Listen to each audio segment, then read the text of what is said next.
Mathura cake.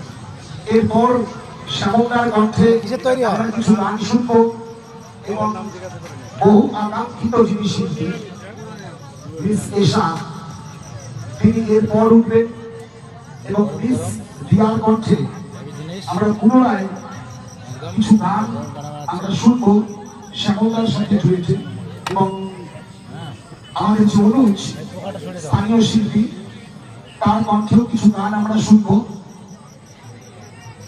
আমরা দেখতে পাচ্ছি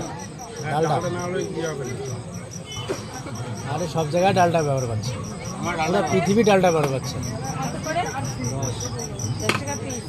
মানে রান্না মানেই ডালটা, ডালটা ছাড়া রান্নাই হবে না।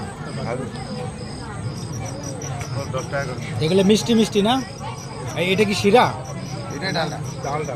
ও আমাদের এটা চিনির সাথে কি মিক্স করা আছে? মণ্ডপটা যিনি ভালো জিনিস।